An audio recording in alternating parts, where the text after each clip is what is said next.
Good morning, praise the lord.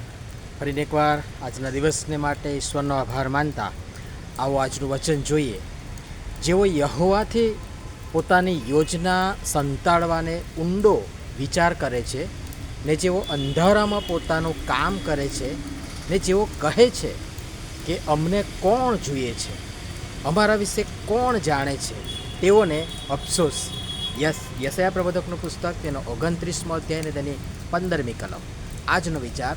ખ્રિસ્તમાં અતિ પ્રિયવાલા મિત્રો, પ્રભુ ઈસુ ખ્રિસ્તના સુમધુર નામમાં ફરીને એકવાર આજની સવારની આપ સર્વને પ્રેમી સલામ. અફસોસ છે કોને? જેઓ આમ કહે છે. પહેલી બાબત, જેઓ યહોવાથી પોતાની યોજના સંતાડવાને ઊંડો વિચાર કરે છે. બીજી બાબત, જેઓ અંધારામાં પોતાનું કામ કરે છે અને જેઓ આમ કહે છે. પહેલી બાબત, અમને કોણ જોઈએ છે. બીજી બાબત, અમારા વિશે કોણ જાણે છે. રે મૂર્ખતા.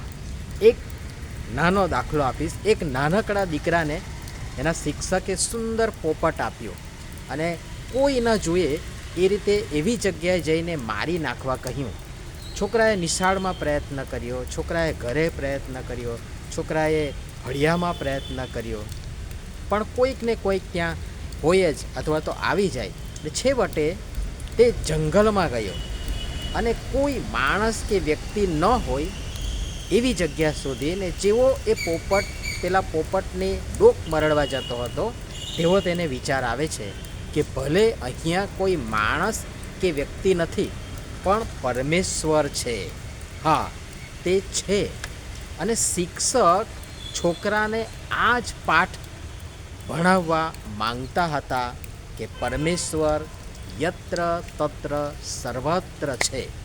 ને પીઠ, છોકરાઓ સમજી જાય છે, પણ પીઠ અનુભવી ઠરેલ પરિપક્વ માણસ ઘણી બધી વખત અને મહદઅંશે ઘણી બધી વખત આ પાઠ શીખવા સમજવામાં હોથા ખાય છે.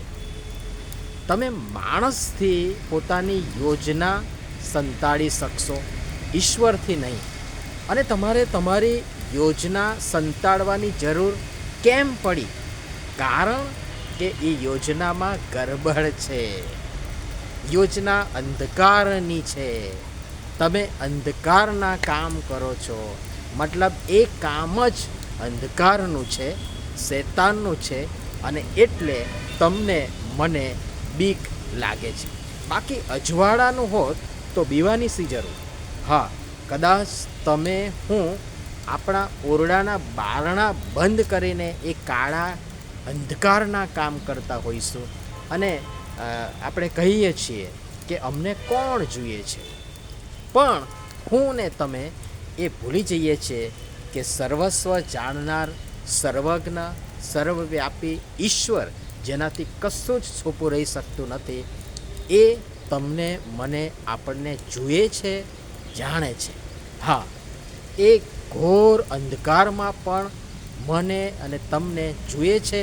અને તેથી આવી જો મારી તમારી આપણી મનોદશા હોય, હા, આવી દશા હોય તો હું અને તમે અંધકારમાં એ કાળા કામ કરતા પણ હોઈશું અને અજવાળામાં આવી પોતાને લોકોની સમક્ષ દૂત જેવા રજૂ કરતા હોઈશું કે થતા હોઈશું. અને એ રીતે તમે હું આપણી પોતાની જાતને તથા લોકોને છેતરી શકીશું, પણ પરમેશ્વરને હરગીજ નહીં. આપણે પસંદગી કરવી જ પડશે. અંધકાર કે અજવાળું, તિમિર કે તેજ, શૈતાન કે ઈશ્વર, સાપ કે આશીર્વાદ. Choice is your. અને પ્રભુ સારું અને યોગ્ય પસંદ કરવા પણ સર્વને તેમની કૃપા આપો. આમીન. ધન્યવાદ.